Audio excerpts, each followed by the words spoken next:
Olá, corredores e corredoras, sejam muito bem-vindos a mais um episódio do podcast Quilômetro 41, o podcast do Corredor Amador. Meu nome é André Moraes, sou médico e corredor, estou aqui com Murilo Groschitz, treinador de corrida e corredor, e com o nosso convidado mais do que especial, Paulo Henrique do Amor Divino, também médico, meu amigo, corredor, que vai contar pra gente a sua experiência e vai avaliar a Maratona de Berlim. Boa noite, pessoal.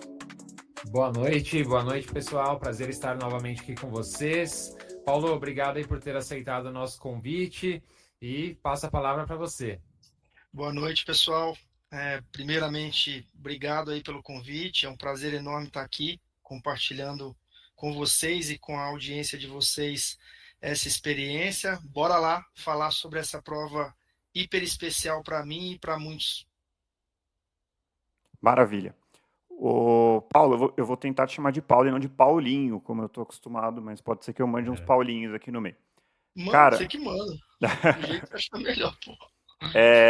Me conta um pouquinho da sua história com a corrida. Eu sei que você era boleiro. Como que foi essa transição aí do futebol para a corrida? Pô, André, foi isso aí. Eu entrei na corrida muito mais usando a corrida como algo útil para a minha prática principal de esporte naquela época, que era jogar bola. Eu, desde moleque, né, como a maioria dos brasileiros, cresceu aprendendo a praticar futebol, e esse era o meu esporte predileto. Em determinado momento, quando eu tinha 18 anos, então eu sou do interior de Minas, me mudei para Belo Horizonte para fazer cursinho e continuava jogando futebol, né, disputando campeonatos na minha região, lá no interior. E aí, a forma que eu tinha de manter o meu condicionamento físico lá em BH, né, era correndo. Então, foi ali que eu comecei a correr, né, naquele momento, não como um esporte praticado como corrida, mas para manter o condicionamento, e dali para a faculdade e adiante, cada vez mais a corrida foi ganhando importância na minha vida, né? Vocês batem nessa tecla toda hora, por ser um esporte que é muito democrático, fácil de praticar, né? O futebol é exatamente o oposto disso. E aí eu fui abandonando então o futebol progressivamente e me focando mais na corrida. E nesses últimos 5 anos, basicamente o único esporte que eu pratico é corrida de rua. Bom demais. E me fala, mas assim, beleza. Então você foi aumentando aí cada vez mais a corrida foi tomando espaço na sua vida. Mas como que foi a jornada até você chegar na ideia da maratona? Eu sei que não foi uma linha reta, que teve seus percalços, mas como é que foi essa trajetória? E no começo, Paulo, também acrescentando mais uma pergunta aí para sua resposta agora. No começo você já treinava de forma sistemática, Boa. frequente, ou era uma coisa meio esporádica, assim, sem muita ideia do que fazer? Como é que foi essa transição? Boa. Olha, só totalmente da minha cabeça, e hoje, olhando para trás, vejo que de forma errada. Então fica aqui a primeira dica para quem nos ouve, né? Se você decide fazer da corrida o seu esporte predileto, que tem aí uma pessoa para te orientar.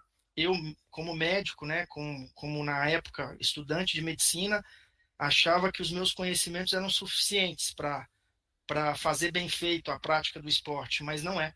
A gente tem os nossos vieses, né, individuais, e eu sei que agora, olhando para trás, pelo menos para mim, isso atrapalhou minha performance, talvez tenha me facilitado a desenvolver lesões que a gente vai entrar em detalhes daqui a pouco. E acho que, então, para quem está começando agora ou que quer escolher corrida como um esporte de fato para praticar de forma correta, que tem aí uma assessoria, alguém para orientar, que eu acho que faz toda a diferença. Então, como que foi esse processo, né? No começo, era basicamente para me manter meu condicionamento físico, para me permitir jogar bola. À medida que o tempo passou, eu fui trocando de esporte e focando na corrida, inicialmente de forma sem grandes objetivos, basicamente com o intuito de saúde, de fazer ali 3, 4 vezes na semana uma corridinha de 30, 40 minutos. E eu fazia provas aqui em São Paulo, fiz algumas, 5, 10 quilômetros.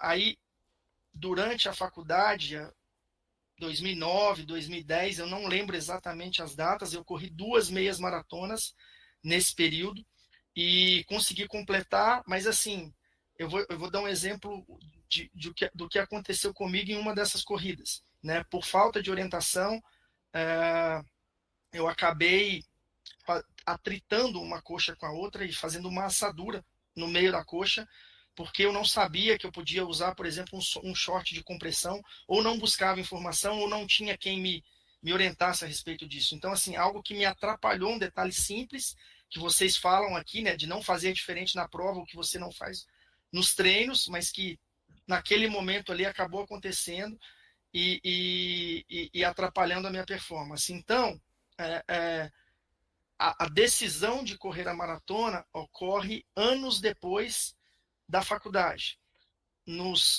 Mais ou menos por 2015, eu tive uma lesão que eu venho tratando até hoje, que é uma síndrome do atrito iliotibial na perna esquerda.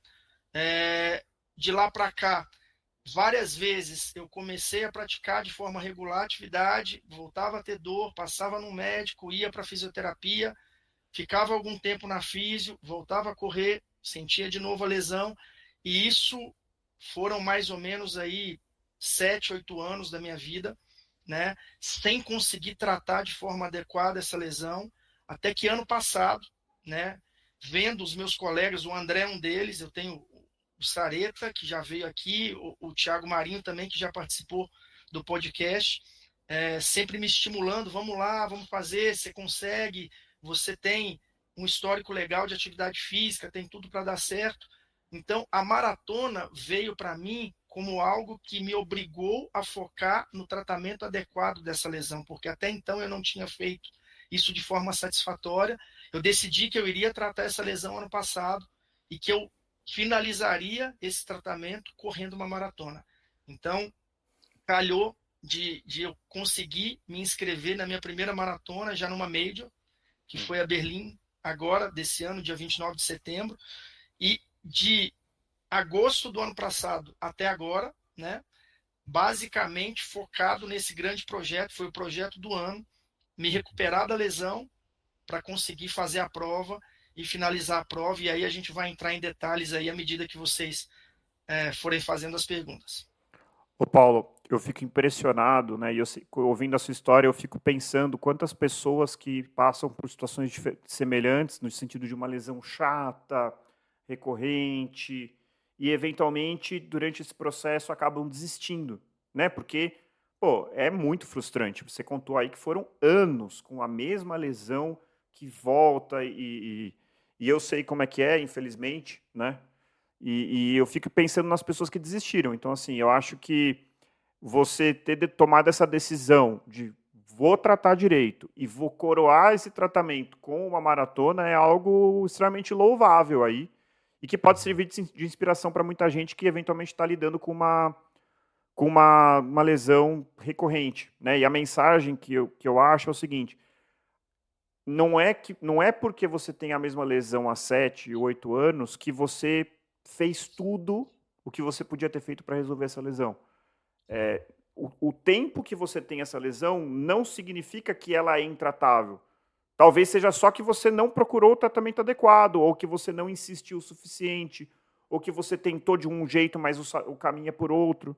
Então, assim, eu acho que essa persistência pode servir a muita gente aí para vencer esse tipo de obstáculo. Uhum. Com certeza. Eu também notei muito na preparação do Paulo, assim, que a maratona serviu como um objetivo maior que obrigou também o Paulo a fazer tudo com muita disciplina, né? Eu acho que ele sempre foi uma pessoa muito disciplinada, já buscou tratar essa lesão por muitas vezes, mas eu notei, assim, uma disciplina muito grande no Paulo, assim, em relação a fisioterapia, ortopedista, cumprir as planilhas de treino, assim, sempre muito, muito certinho. Quando não dava, me avisava, a gente mudava. E foi muito interessante também, né? O Paulo com certeza vai se recordar disso, que a gente fez pouquíssimos treinos com variação de intensidade, treinos de velocidade, etc. Isso vai muito ao encontro do que a gente falou já em outros episódios, né? Da importância do treino leve, de bastante volume em baixa intensidade, né? Então o Paulo conseguiu correr ali uma maratona, mesmo não tendo feito treinos intervalados, né? Se fez muito pouco durante a trajetória, que realmente é um pouco maçante do ponto de vista psicológico, né? Então, muitas vezes eu falei, caraca, o Paulo realmente tem uma cabeça muito forte ali para conseguir se manter ali motivado, conseguir cumprir os treinos, né? Manter ali a rotina dele sem uma variação de treinos muito grande, a não ser no planejamento e progressão de volume de treinamento, né? De duração dos treinos, o que a gente foi fazendo. Então, foi bem legal isso, bem louvável, assim. Então, parabéns para o Paulo aí nesse processo. É isso, e até para a audiência aqui, eu não citei isso no começo, né? Mas aqui, né? Vocês dois são dois dos grandes responsáveis por eu ter conseguido chegar no meu objetivo. O André, né? Meu colega de plantão ainda, né? Porque eu estou de saída, mas nesse último ano em especial, foi a pessoa que mais ouviu minhas lamentações, minhas chateações e que mais me estimulou a seguir em frente. Né? O Murilo, obviamente, como meu assessor de corrida, ali também falando, calma, vai dar certo, a gente vai mudar o que precisar mudar para você chegar preparado e cumprir seu objetivo. E se vocês lembrarem, né, os dois, os objetivos eles foram mudando ao longo do ano, né? A princípio, quando a gente decidiu lá atrás, vou correr a maratona. Depois, tratei a lesão, o fisioterapeuta falou, tá tudo bem, vai lá, segue em frente.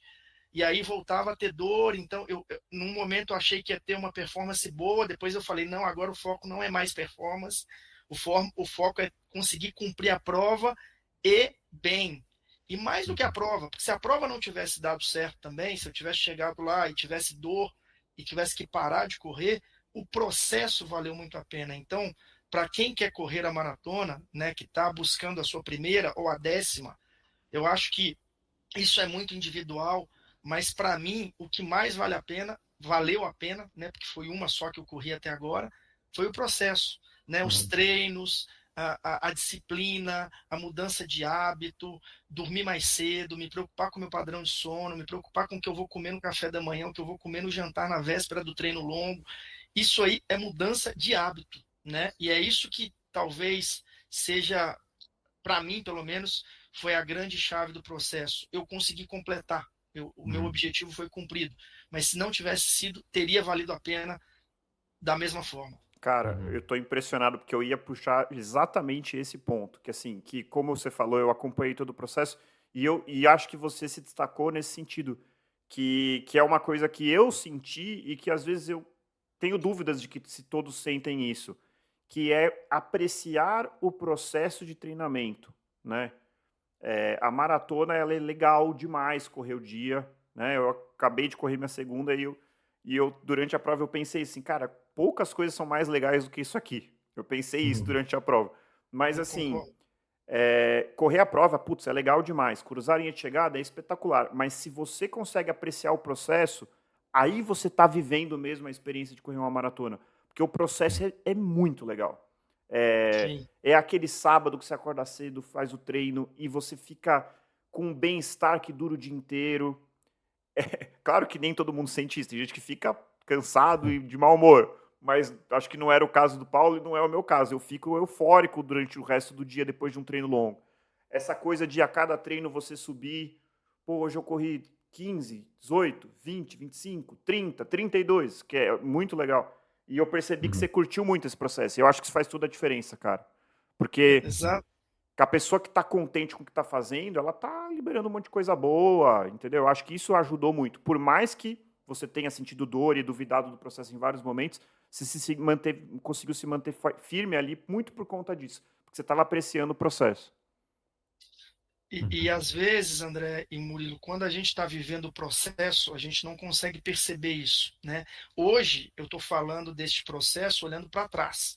Então, eu consigo fazer uma leitura de tudo que aconteceu, né? Mas vocês lembram que em vários momentos, porque o meu processo ele foi meio turbulento, né? Eu imaginei que eu ia ter curado a lesão e que eu ia conseguir treinar de forma satisfatória durante todo o processo, né? E se a gente for olhar aqui, eu lembro conversando com o Murilo lá atrás, um ano atrás, quando a gente estava planejando a prova, o Murilo escolheu algumas provas para eu correr. Eu me inscrevi em todas. E eu só consegui completar uma sem dor. As outras todas que a gente correu, eu tive algum problema, né? Inclusive a última prova, que foi a Hunter Bridge, que foi um mês antes da maratona, 30 quilômetros, no quilômetro 25 eu comecei a andar porque eu tive muita dor. Então, meu processo ele foi muito tortuoso, cheio de melindres, e aí não foi linear e feliz o tempo todo, foi super doloroso para mim. Várias vezes eu pensei, putz, não vai dar, putz, eu vou largar, putz, eu vou mudar, não é isso que eu preciso e quero fazer.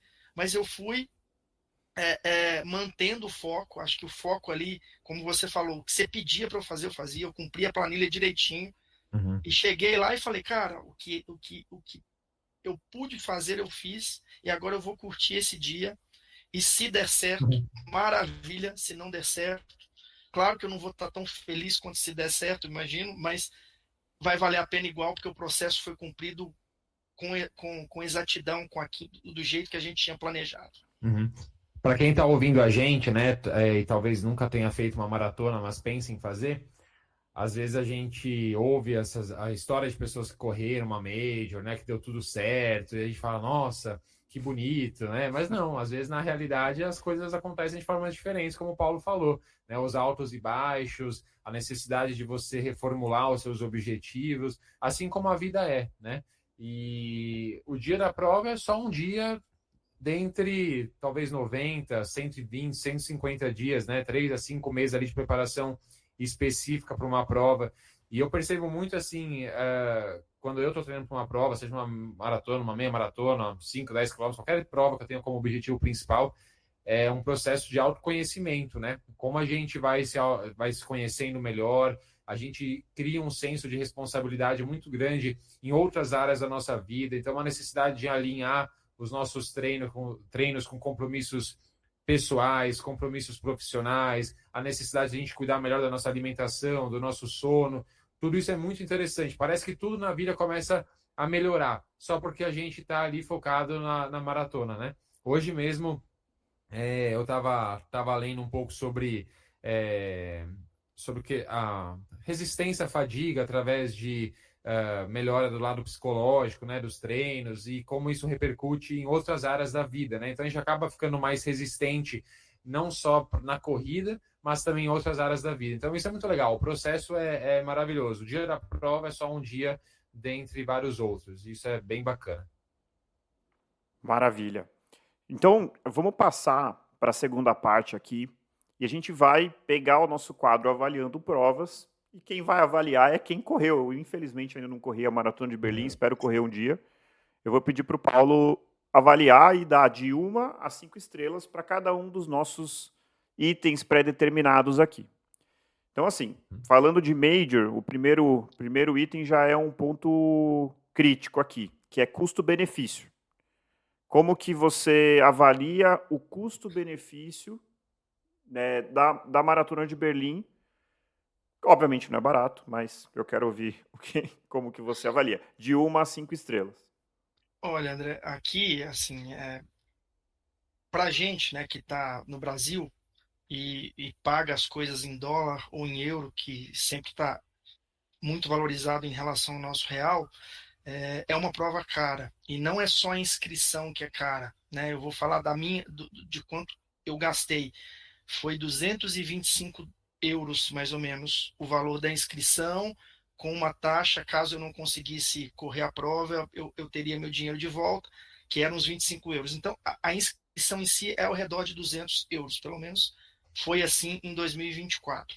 Claro, que se a gente converter isso para real, vai dar ao redor de 1.200, reais, pelo menos. Pelo menos. Então, isso eu estou falando inscrição. Aí você vai ter o voo e você vai ter a hospedagem, que vai variar aí de acordo com o padrão de cada pessoa. Mas o voo, algo ao redor de 5 mil reais, porque os voos para lá nessa época são mais caros exatamente por causa da prova, né? E hotel, se você for fazer igual a maioria das pessoas fazem, chegar 2, 3 dias antes e ir embora um dia depois, coloca aí 5 diárias, você vai gastar provavelmente aí pelo menos mais uns 500 euros, sem falar alimentação. Então, caro, né? Mas a prova entrega tudo o que ela promete. Então, não dá para eu dar um custo-benefício ruim aqui, porque acho que, graças a Deus, eu tenho condição de pagar e paguei e não me arrependo nem um minuto. Então, eu vou dar para esse quesito nota 4, porque Brasil, moeda fragilizada em relação ao exterior, fica mais caro para nós aqui. Faz sentido. É aquela coisa, né? Que custo-benefício pode ser assim, não é barato, mas tem muito retorno, então, em termos de custo-benefício, poderia ser 5, mas não dá para dizer também, então acho que a nota 4, na minha cabeça, faz bastante sentido. Eu acho que você mandou bem aí na resposta. Concordo com o André aí, eu acho que o Paulo mandou bem também na resposta. Já tive outros alunos na Bibera, né, que correram Berlim. Tive a oportunidade também em 2017, quando eu trabalhava numa assessoria presencial, de ir a Berlim acompanhar um grupo de quase 40 corredores na Maratona de Berlim. E foi muito interessante porque assim, não teve uma pessoa que falou mal de alguma coisa da prova, né? Eu acho que esse é um padrão meio major, assim. Pode ter uma coisinha ou outra, mas assim, nada que faça com que a pessoa não fale algo contrário a, putz, valeu a pena cada centavo ter comprado, me inscrito nessa prova. Então, assim, apesar do real desvalorizado, eu acho que majors, de modo geral, entregam muito, né? E fazem com que vale a pena cada centavo investido, mesmo a gente tendo uma moeda fraca em relação a euro e dólar. Mas é isso aí. Boa. Bom, Vamos lá. Vai lá, manda bala. E, Paulo, segundo tópico, aí a gente tem umas subavaliações aqui, depois a gente vai calcular uma média, tá? Tópico 2 é em relação à organização da prova. E o primeiro subtópico é em relação à feira. O que você achou da feira, da Expo, né? Conta um pouquinho aí da sua experiência e que nota você dá para a feira da Maratona de Berlim. A feira, ela acontece num aeroporto antigo, né, desativado, de Berlim, que ficava na parte da União Soviética. Então, é uma região um pouco afastada da onde ocorre a largada e a chegada da prova, que é onde eu imagino que a maioria dos corredores se hospedam quando vão correr a prova, né? Mas assim, o transporte público em Berlim é extremamente eficiente e não é caro. Na minha opinião, não é caro, né? Porque você consegue se deslocar com uma facilidade impressionante, rápido, e o preço é muito próximo do que é praticado na Europa. Então, o único ponto lá funcionou tudo bem. Assim, você chega, tudo bem sinalizado, pessoas te orientando para onde você deve ir, placas o tempo todo. A fila era uma fila grande, né? Eles conferiam passaporte e colocavam uma pulseira em você, e aí você entrava para dentro do evento para pegar seu número e de prova mesmo, e o tag para conferência de time. Então, organização impecável, fila havia, mas imaginem que foi a maior maratona de Berlim da história, 50 anos, então tinha mais de 50 mil pessoas na prova, a fila era esperado que houvesse. O único ponto que eu considero um pouco ruim é que é distante do centro da cidade, mas eu não sei se teria um espaço no centro da cidade que comportaria esse volume de pessoas. Então, para esse tópico, eu vou dar 4,5. Boa. Bom, a gente tinha decidido que não existe meio ponto. 4 eu ia ou 5? perguntar isso. É 4 ou 5? Isso. Então é 5. Boa. Beleza. Eu vi muito, assim, eu acompanho alguns youtubers e tal, e o pessoal gringo, assim, criticou bastante, assim, a questão da fila. Achou que podia estar um pouquinho melhor organizado, assim, que, por exemplo, Chicago foi bem melhor, mas enfim, o que importa é a sua experiência. Andou rápido a fila, Paulo? Andou, eu fiquei na fila 30 minutos. E assim, eu não fui no primeiro dia, eu acho que talvez, não sei, nem no último. Eu imagino que talvez no primeiro menos fila, no último mais fila, né? O Mas último geralmente é o pior.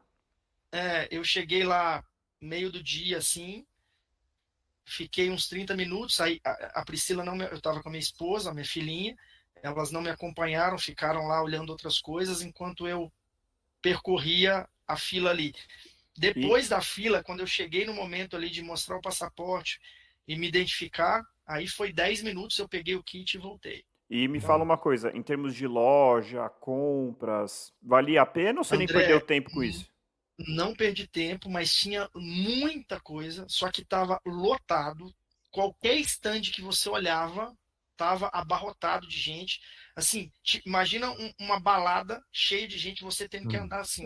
Eu Tinha ouvi muita isso gente. também. Então, Foi bem isso que eu ouvi. e assim, vou repetir, o espaço era enorme. Era um aeroporto antigo. Imagina você dentro do saguão de Congonhas ali. Era tipo aquilo. Tinha muito espaço, só que o evento é muito grande, né? Não tem como não ter fila e não ter muita gente durante as horas ali que se sucederam, né? Beleza. Quando eu fui em 2017, eu fiquei algumas horas lá na retirada do kit, né, acompanhando alguns alunos e tal. E eu acho que é meio inevitável isso, né? E muitos atletas acabam optando por só pegar o kit e ir embora, porque já às vezes estão cansados da viagem ou estão com a sua família lá juntos, né? Putz, vou perder ali 2, 3 horas ali vendo loja, né? E a pessoa acaba indo embora. Mas eu lembro que o André acho que perguntou a questão das lojas, né? Acho que realmente mais uma vez, padrão Major realmente tem muita coisa legal, muita loja para quem tem tempo e paciência de ficar lá algumas horas, acaba sendo uma experiência bacana sempre. Beleza. E o segundo ponto da organização é o kit. O que você achou do kit? Cara, o kit eu peguei o mais simples, né? Então, por exemplo, a camisa, eu tô até com ela aqui, eu não comprei na inscrição. Eu comprei depois numa loja da Adidas lá em Berlim. O meu kit foi basicamente o meu número de inscrição. Eu peguei ali aquele negocinho de prender o número na camisa. E veio ali uma outra coisa de patrocinador, um papel, um voucher para dar desconto em uma ou outra atração, em um ou outro produto. Bem simples, bem próximo do que a gente tem visto aqui no Brasil, que vocês também têm batido na tecla de simplicidade, de redução de coisas disponíveis. Mas volto a dizer, a minha inscrição foi uma inscrição simples. Eu não escolhi ali um monte de coisa que tinha à disposição. Então, é isso, simples. Eu tenho que dar uma nota, eu vou dar uma nota 4. Fechou. Mas eu acho que está seguindo um padrão, né? Como o Paulo falou, eu acho que é um padrão mundial, assim, os kits ficando cada vez mais simples. Acho que independente da inscrição que o Paulo fez, né? A inscrição básica, talvez tivesse uma inscrição com mais uma camiseta, com agasalho, né? Com tudo Tinha isso. isso. Mas eu acho que, assim, cada vez a gente vê menos ali os patrocinadores dando alguma coisa, né? Eles acabam dando ali um voucher de desconto para você ir na loja dele comprar alguma coisa. Mas cada vez menos ali, realmente, putz, eu vou jogar algum gel de carboidrato aqui da minha marca, vou dar uma garrafa d'água, nem que seja um café solúvel, sei lá, alguma coisa, né? Cada vez menos isso. E Paulo, conte para nós em relação à medalha, a qualidade da medalha, a beleza da medalha. Que nota você dá esse tópico? A medalha é um tópico à parte aí, porque assim, eu estava num grupo, né? Não sei se tem um grupo das majors, das pessoas do Brasil que correm majors, e aí eu entrei especificamente no de Berlim, né? Sei lá, tinha milhares de pessoas, porque não necessariamente a pessoa que está lá correu aquele ano, então quem correu ano passado ficou.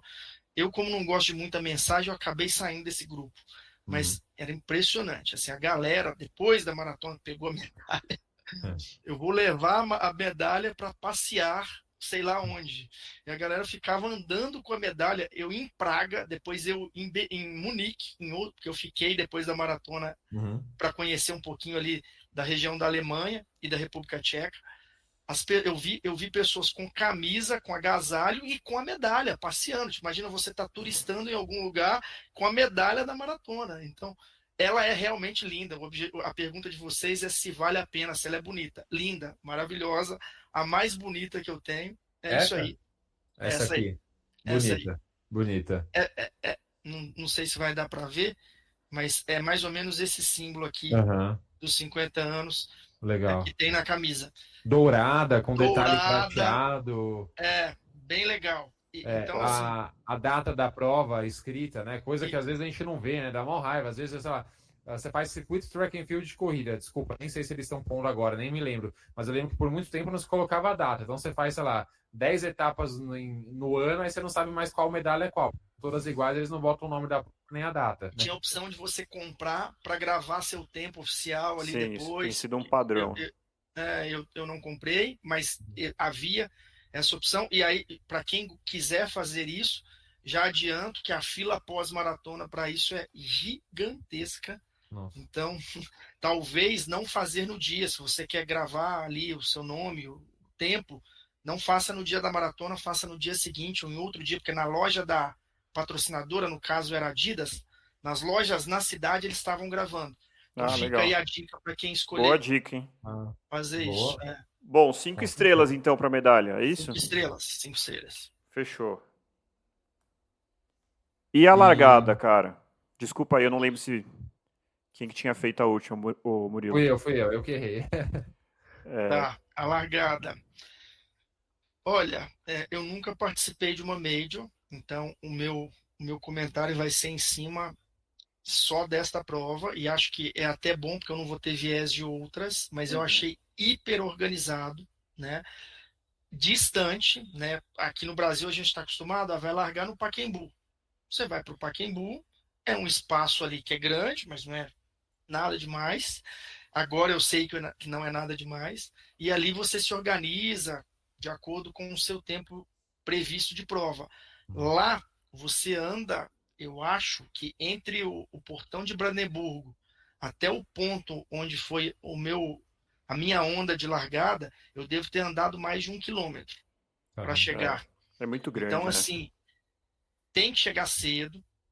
Eu cheguei no ponto de largada 40 minutos antes. Que Né? horas que Uma foi a hora antes eu largada, estava Paulinho? Foi lá 9h30 da manhã. Mas lembrando que bom, hein? outono, né? Lá estava amanhecendo o dia mais ou menos nesse horário, por volta das 9 horas da manhã. E o tempo, a temperatura prevista para a prova era algo em torno de 15, 16 graus, e foi isso mesmo que aconteceu, porque às vezes a gente pensa, 9h30 no Brasil já está acabando a prova, né? Porque tem muito calor aqui a maior parte do tempo. Lá não. Lá esse horário, né, para aquela latitude, permitia uma largada mais tarde. Então foi bom, e a organização impecável, tudo bem direcionado, com placas, Baias por staff te tempo. orientando, baias por tempo, staff te orientando, nenhuma consideração negativa em relação a isso, além daquela que eu não estava acostumado, que é a distância que às vezes você tem que andar para chegar no seu local de largada. Então, pela organização, 5. Boa. Eu acho que é isso, né, gente? É complicado com uma prova com 50 mil pessoas participantes. Não tem como, né? As coisas vão ser um pouco mais distantes, né? Você vai acabar precisando entrar ali na sua baia de largada com uma antecedência maior do que uma prova pequena aqui da cidade de São Paulo, por exemplo, ou de outra cidade, para quem está nos ouvindo, onde você pode, se quiser, entrar ali faltando 5, 10 minutos, está tudo bem, né? Essas provas requerem uma maior antecipação do atleta, que nem mais ou menos correr a São Silvestre aqui, ainda é menor, mas a São Silvestre teve ali 30 mil inscritos, se não me engano, no passado, não foi isso? Posso estar enganado, né? Nós estávamos juntos, inclusive.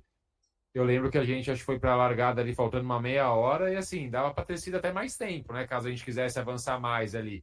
É que São Silvestre tem essa questão mesmo de final de ano, a gente vai um pouco mais descontraído, mas é muito cheio, né? Não tem como. Você quer mas pegar não tem pista VIP na Maratona de Berlim, né? Que nem inventaram para São Silvestre. Não. Palhaçada, para não usar uma palavra. Eu também sou contra. Não gostei também dessa área VIP, não. Legal. Boa. E aí, Paulo, conte para nós em relação a pontos de hidratação e banheiros. E aí, banheiros pode ser antes da largada, pós também e durante. Você teve que usar? Você viu ali pontos com banheiros no meio do trajeto ou não? Sim. A gente recebe o mapa da prova, né? E aí você consegue olhar detalhadamente o que vai ter em cada ponto da prova. Hidratação, e aí eles intercalavam água com isotônico e com chá, mas tinha a cada 3 quilômetros, mais ou menos, algum ponto para você se hidratar. Chá, banheiros eu não vou...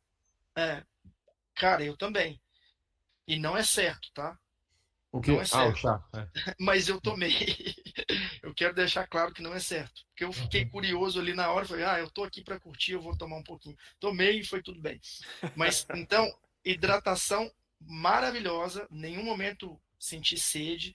Além da hidratação, tinha também os pontos com frutas, né? E o que eles disponibilizaram lá, banana, maçã, e em alguns pontos, eu não vou lembrar quantos de cabeça, eles estavam dando também gel de carboidrato, tá? Então, acho que essa parte da prova é maravilhosa, 5 estrelas. Legal. Eu estarei enganado, mas eu acredito que esse espaçamento ali de mais ou menos 3 quilômetros entre os postos de hidratação não é tão comum lá fora, né? Acho que algumas outras provas majors, às vezes é de cada 5 quilômetros, mais ou menos. Eu não sei se há um padrão, se isso mudou recentemente, mas eu sei que há alguns poucos anos atrás era um pouco diferente, era mais espaçado, que muitas vezes os brasileiros reclamavam, porque aqui as provas costumam mesmo ter esse padrão, acho que até por obrigatoriedade, né, da Associação de Atletismo, né, ter essas postos de hidratação a cada 2,5, 3. Então, lá Murilo, fora era só para diferente. deixar claro que nem todos tinham água, tá? Tá, Então, às vezes alguns eram era com água, às vezes era chá isotônico. isotônico, então não era todos os que, É. todos a cada 3 que tinha água. E outra coisa é que a água que eles dão lá é em copinho, tá?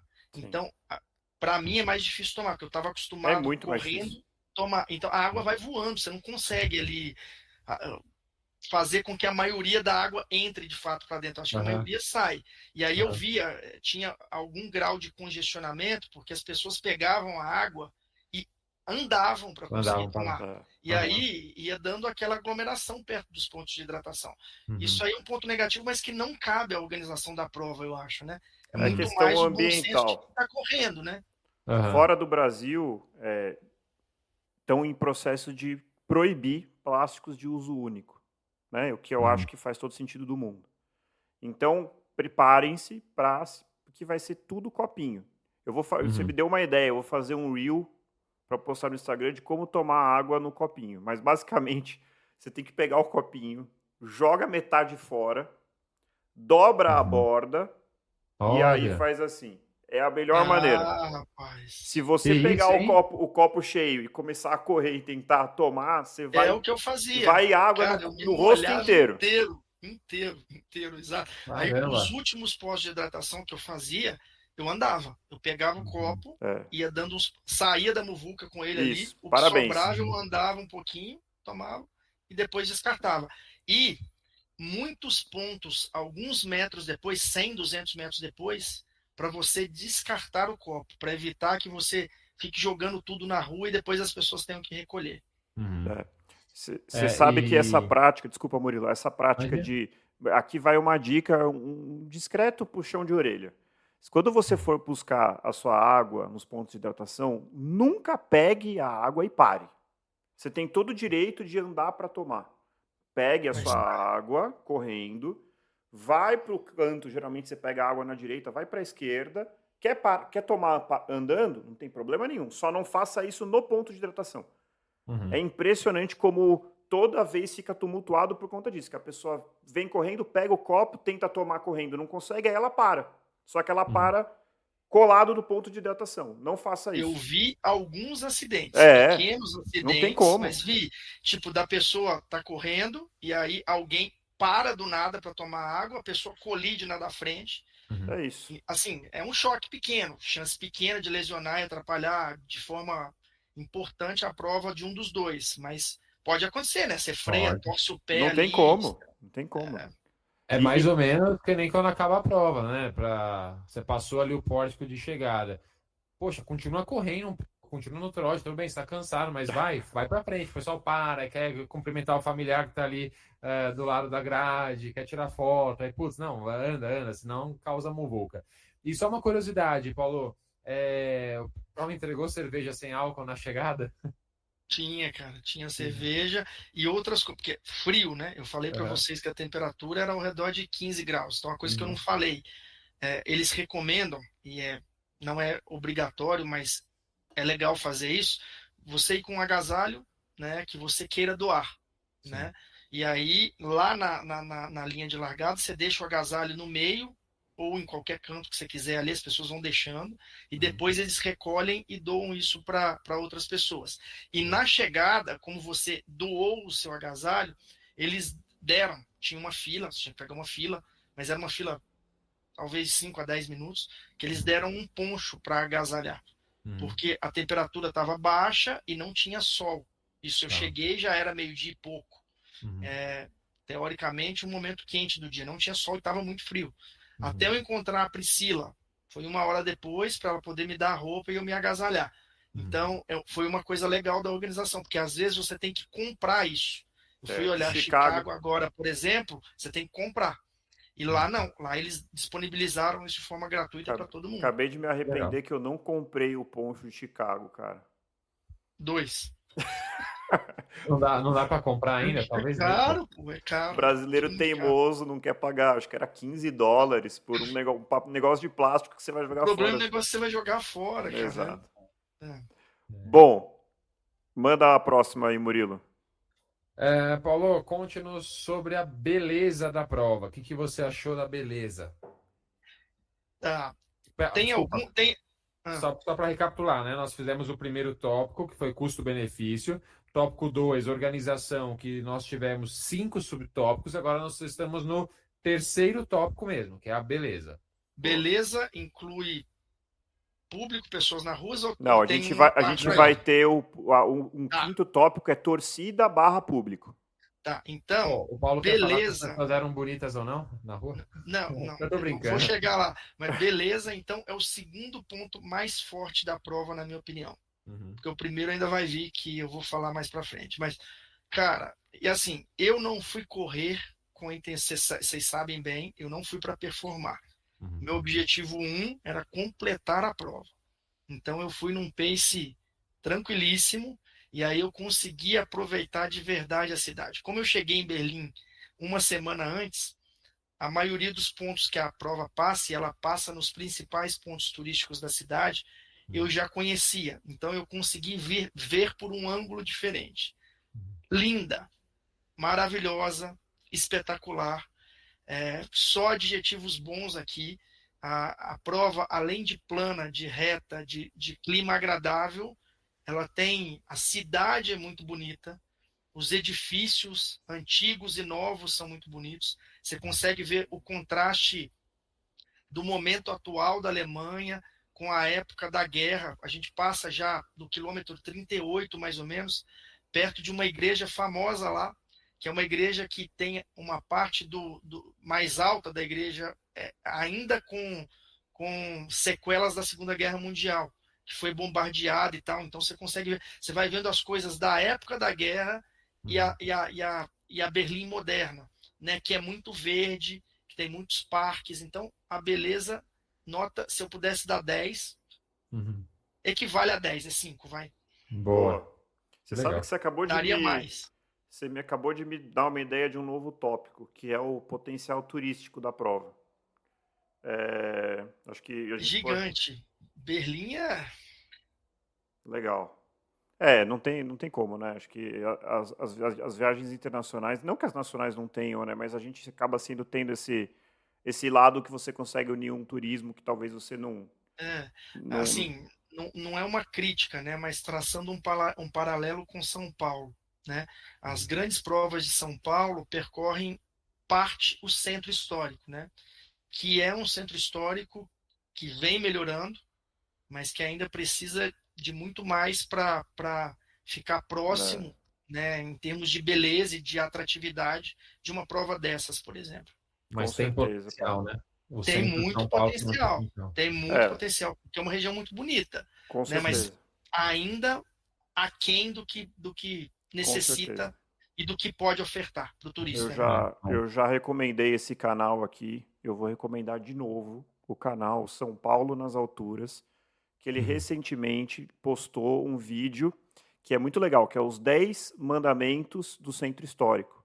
E aí ele coloca várias características que fazem com que toda vez que a gente vai, eu acabei de voltar de Portugal e também da Espanha. O centro histórico de toda cidade fora do Brasil é o lugar mais bonito da cidade, mais povoado, com melhor limpeza, restaurantes, hotéis. opções de lazer, moradia. Então, assim, é o lugar, é o centro da cidade, ele faz jus ao nome. E, infelizmente, no Brasil é o oposto. O centro histórico é o lugar velho, largado, esquecido pelo poder público, onde ninguém mora, onde ninguém quer trabalhar. Então, Mas eu vejo que, assim, ultimamente, né, as pessoas, né, os políticos, eles têm se preocupado mais com isso. cara, mas é muito E a gente incipiente, muito é incipiente. incipiente, precisa melhorar. Mas eu acho que eu estou aqui em São Paulo desde 2007, né? E eu sempre morei muito próximo do centro e frequentei o centro de São Paulo para diversas coisas. Melhorou bastante, mas tem muito, muito, muito para melhorar. E eu acho que esse pode ser um grande atrativo para as provas de São Paulo no futuro. Com certeza, concordo totalmente. E é triste, né, a gente pensar que algumas provas até já deixaram de existir por conta do centro da cidade aqui de São Paulo ser violento, perigoso, né? Por exemplo, a própria corrida do Centro Histórico, que era uma corrida muito legal. Foi minha primeira corrida, inclusive, em 2007, de 9 quilômetros.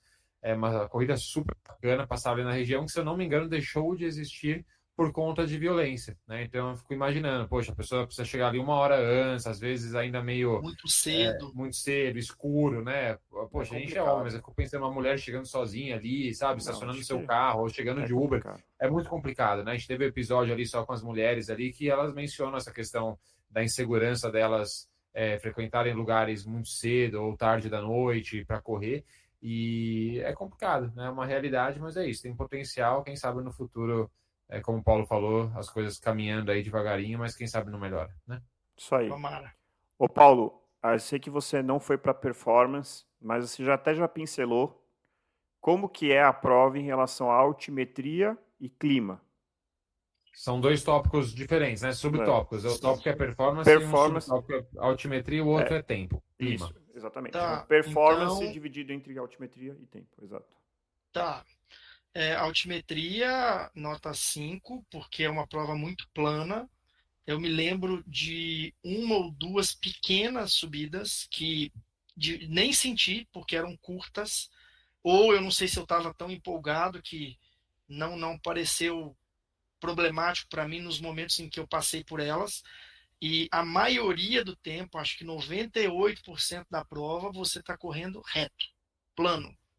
Passando, porque a cidade é plana, é uma característica do local. Então, facilita muito para quem quer performar, né? Não é uma prova que tem muitas curvas bruscas que você tem que frear para fazer, né? Quando ocorre viradas bruscas, em geral são cruzamentos largos. Eu não me lembro de nenhuma estreita que afunilava as pessoas e que você era obrigado a reduzir muito a sua velocidade. Então, prova ideal para performance, não à toa, né? Recordes mundiais já foram quebrados lá. Exato. Legal. E para quem está nos ouvindo, a gente já falou isso em outros episódios, né? Parece bobagem, mas isso de curvas, momentos em que o trajeto se afunila, faz muita, muita diferença. Já faz diferença numa prova curta, numa maratona, então, você pode aumentar de forma muito significativa, por exemplo, o seu esforço, até mesmo a distância da prova, dependendo de como você faz as curvas. E essas quebras no trajeto atrapalham demais a performance, né? Imagina você fazendo, sei lá, um treino intervalado, você tem um tiro de 500 metros para fazer na rua e você de repente tem que virar 180 graus. Pronto, já ferrou o seu. Você tem que fazer força para desacelerar e depois força para acelerar de novo. Exatamente.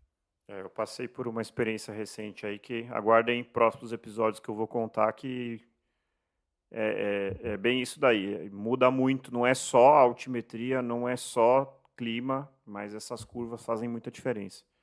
Em relação ao tempo... Tempo, nota 5, porque tempo frio, né? Época boa do ano para a prova, propício para o esporte, então nota 5. Boa. É diferente de outras majors que às vezes acabam sendo uma caixinha de surpresas, até onde eu sei, Berlim costuma seguir um padrão, né? De bem temperaturas consistente.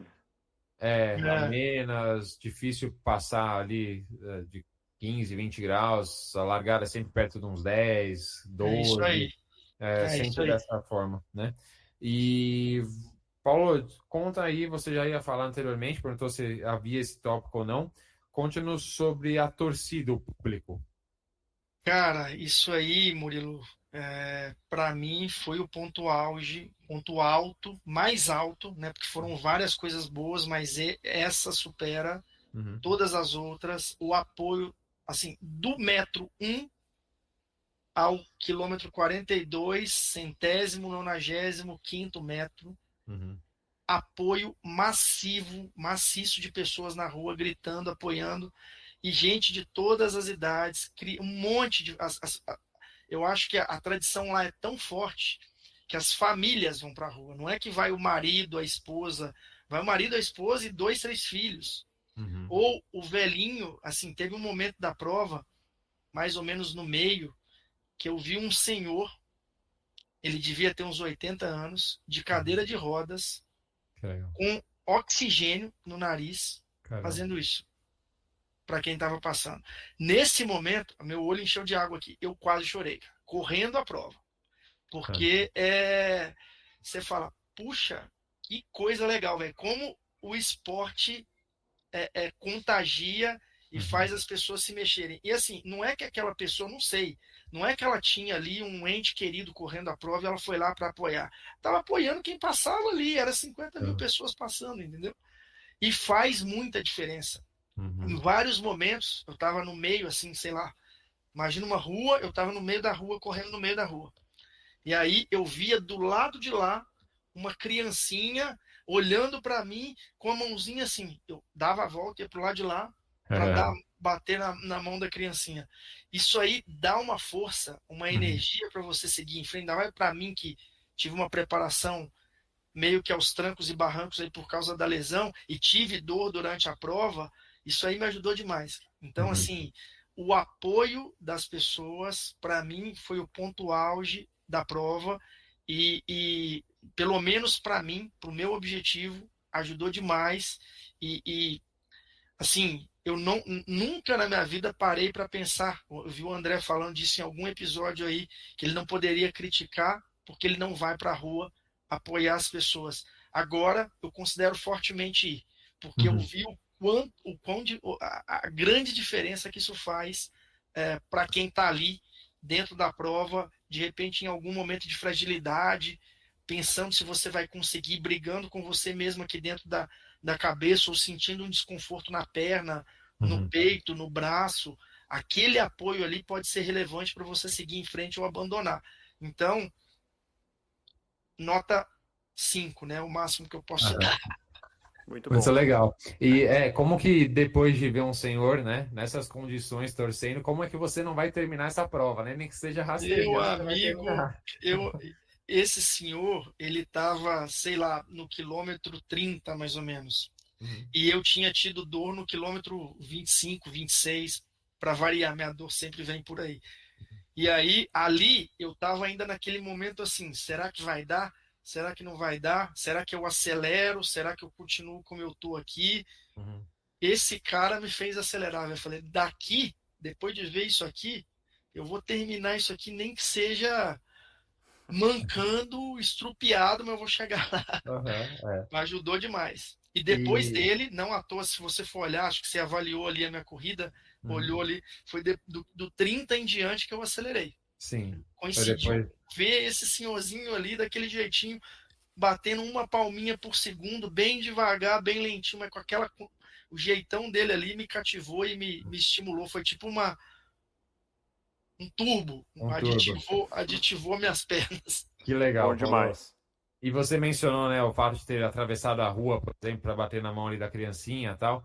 E esse é o tipo de coisa, claro, a torcida ajuda, mesmo quando você está buscando performance, está ali super focado, né? No seu caso, como você talvez tenha feito a prova, claro, com toda a dificuldade, né, o medo, o receio de sentir dor, da sua lesão, etc., você acabou fazendo a prova um pouco mais desencanado de tempo, né? E o quanto é legal também fazer provas dessa forma, né? A gente já falou isso algumas vezes aqui também no podcast. Eu acho que performar é importante. Eu acredito que fortemente que se você tivesse não tivesse com dor, você ia buscar ali correr mais forte, etc. Mas como é legal também correr algumas provas de uma maneira um pouco mais desencanada, sem se preocupar tanto com o tempo, né? A gente acaba tendo a oportunidade de vivenciar outras coisas durante a prova. Talvez se você tivesse ali super preocupado com a sua performance, tentando bater ali o melhor tempo possível naquela prova, talvez você não tivesse observado aquela igreja, aquela área bombardeada da igreja, os pontos turísticos que você passou talvez nos dias anteriores, se atentado a essa criança ali, pedindo para você bater na mão dela. E isso já aconteceu muito comigo, eu nunca corri nenhuma major, mas já aconteceu muito comigo na São Silvestre, né? Eu vou correr, acho que agora minha 6ª ou 7ª São Silvestre. É uma prova que, para padrão Brasil, eu acho que é legal. É incrível. Oi? É incrível. É incrível. É a E tem melhor um número... prova brasileira em termos de torcida. Sim. Eu quero que alguém Exato. me prove. Com certeza. Com E certeza. assim, Perfeito. A padrão brasileiro é excelente. a E, assim, Brigadeiro é uma loucura, cara. Sim. É uma E loucura. desde a minha primeira São Silvestre, ali na Brigadeiro é muito legal, né? As crianças, É bom demais. adultos. Outro dia eu estava correndo, acho que não foi na passada, retrasada que eu corri, um cartaz igual com desenho ali, acho do cogumelo, do Mario Kart, então é para bater a mão e ganhar o vários desse isso aí. é clássico. É muito legal, é muito divertido. É isso aí. Ô, Paulo, enquanto o Murilo faz a conta aí, porque eu sou ruim de matemática, e para dar a nota final, eu queria te perguntar assim, beleza, você correu sua primeira maratona, né? E eu vejo relato de várias pessoas e eu acho que tem aquelas pessoas que correm e falam, meu Deus do céu, não quero pensar nisso tão cedo, ou não quero isso nunca mais para minha vida. E tem aquelas pessoas que saem com o anzol na boca, fisgado para ir para a próxima. Qual é o grupo que você se encaixa? Eu acho que o mosquito da maratona me picou, cara. Eu saí com a sensação de que demorei para tomar a decisão de correr uma maratona. Né? Eu corri com 39 anos, recém-completos, porque meu aniversário foi 24, eu corri dia 29. Então, quero, sem dúvida nenhuma, continuar nesse esporte. Estou, né? Continuo fazendo fisioterapia para ver se eu consigo eliminar essa lesão, mas mesmo que eu não consiga eliminar, talvez eu não consiga performar como eu gostaria. Mas eu vou continuar nesse esporte porque o processo em si é muito legal, o dia é muito legal e eu quero ter essa experiência de novo. Várias vezes, se Deus me permitir. Que legal. Muito bom. Muito bom. Fiz as contas aqui, hein? Vamos lá, recapitulando, tá? Deixa eu acessar aqui de novo a nossa pauta. Então, para custo-benefício, o Paulo deu nota 4. Para a organização, que nós tivemos 5 subtópicos, a nota média desses 5 foi 4,8. Para o tópico 3, beleza, nota 5. Para o tópico 4, performance, que teve 2 subtópicos, altimetria e tempo, né, o clima. O Paulo deu nota 5 para ambos os subtópicos, nota média 5. E final, o tópico 5, torcida / público, nota 5 também. Então, somando tudo, deu 23,8, que dividido por 5 tópicos, a nota faz jus a uma major, 4,76. Acho que é a nota mais alta que a gente deu até agora. Acho que sim. E aí, Paulo, ficou satisfeito com a nota? Fiquei satisfeito, cara. Eu acho que vale, é bem por aí. Eu acho que tem que estar bem ranqueada aí no ranking de vocês, porque ela faz jus a tudo que ela promete, né? E desejo muito que vocês tenham essa experiência no futuro. Estou na torcida para o André ser sorteado. Pois é, eu estava na dúvida também, se eu entro no sorteio de Berlim esse ano. Entra, cara. Porque eu já entrei em Chicago, eu tô achando que Chicago vai dar esse ano, hein? Não sei não. Não, cara, sim, se der, tudo bem, você cancela. E aí você vai pagar alguns euros ali feliz, mas tem que ter essa experiência, recomendo demais. O Thiago está inscrito já em Berlim, ele me falou. Inscrito ou sorteio?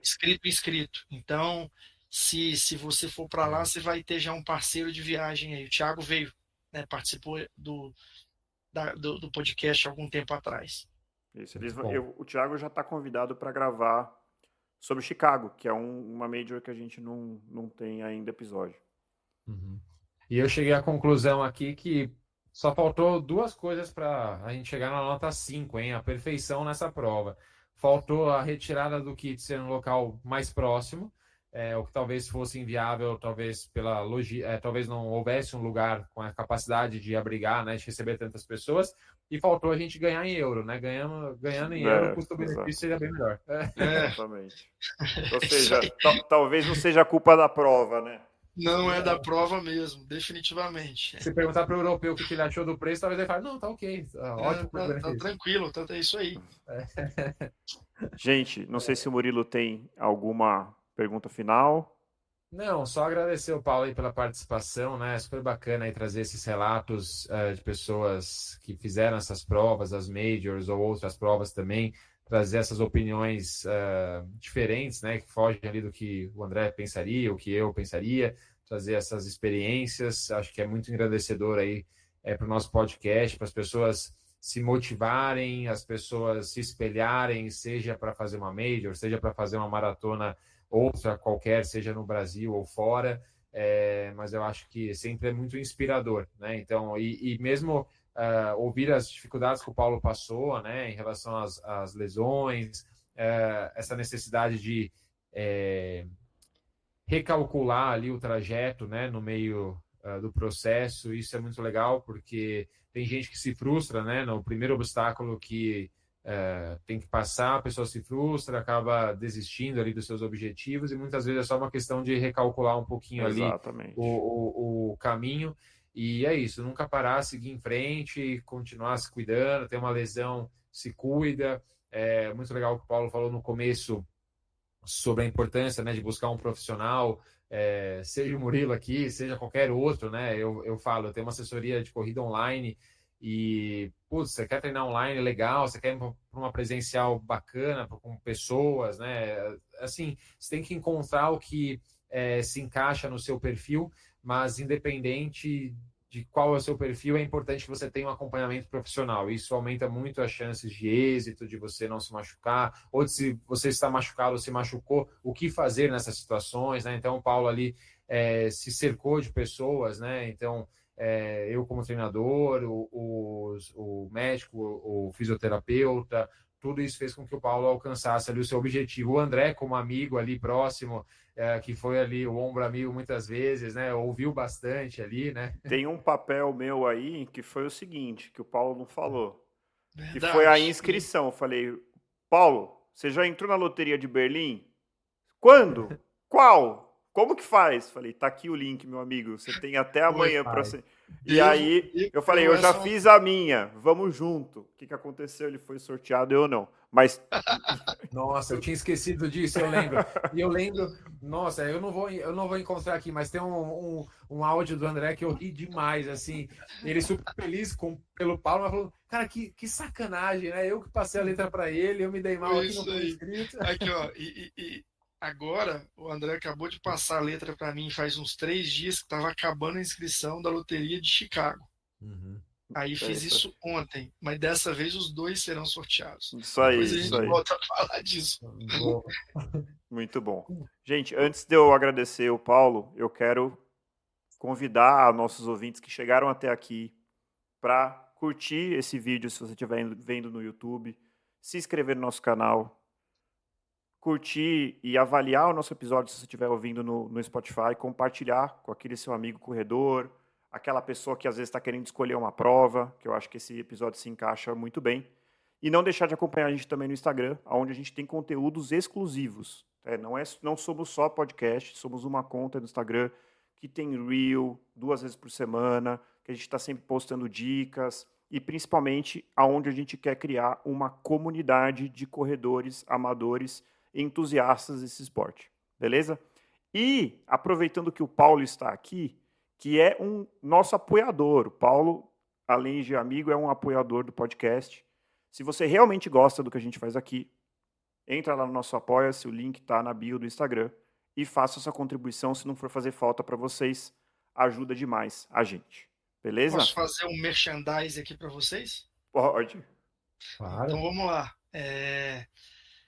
O podcast me ajudou demais a completar essa prova, né? Com as dicas, as orientações, os tópicos que foram abordados e, sem dúvida nenhuma, contribuiu para o meu resultado, né? Eu sou amigo dos dois, né? O Murilo foi meu assessor de corrida, meu treinador, o André é meu amigo pessoal, a gente trabalha junto, mas eu não apoio esse podcast porque eu sou amigo deles. Eu apoio porque eu vejo o quão importantes é o trabalho dos dois para conseguir entregar esse conteúdo de qualidade para quem gosta de corrida e tem na corrida o seu esporte predileto, né? Então, ajudem. Não vai fazer diferença, provavelmente, para a maioria de vocês, tirar um pouquinho do que vocês recebem, do que vocês ganham, né, de remuneração, para ajudar esse trabalho que, sem dúvida nenhuma, transforma, amplifica e ajuda milhares, e se Deus quiser, vai ser milhares, né, de pessoas no Brasil todo e que, por que não, em outros lugares do mundo. Ajudem. Eu arrisco dizer, Paulinho, que já são milhares. Nós passamos essa semana para a marca de 2.500 reproduções, só no Spotify, sem contar o YouTube. E eu tenho certeza que é só o começo. Isso aí. E o Apoia-se, já que a gente está se alongando um pouquinho nessa parte, não é para a gente ter remuneração, porque isso aqui é um hobby para a gente, né? É para poder investir no podcast. Melhorar o podcast. Exatamente. Exato.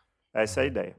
E, cara, eu queria deixar meu agradecimento, não só pela sua participação, mas por deixar a gente acompanhar essa sua trajetória. Para mim, cara, você sabe, todas as vezes que a gente conversou, áudios que a gente trocou, de novo, nunca foi por uma funça, um querer... Cara, é um prazer, né? Assim, pô, você vê uma pessoa entrando no mundo da corrida, a gente que é fanático, é um prazer inenarrável acompanhar essa trajetória sua, que seja a primeira de muitas, que a gente possa correr uma maratona juntos muito em breve. Beleza? Então, muito obrigado mesmo. Algumas no plural aí, por favor. Isso aí. E muito longevidade na corrida, né? Isso daí. E valeu, Murilo, também, como sempre. Valeu, André. Então, corredores e corredoras, encontre o seu motivo para continuar correndo e nos encontramos no próximo quilômetro 41. Até lá. Valeu, pessoal. Boa noite. Até. Boa noite. Boa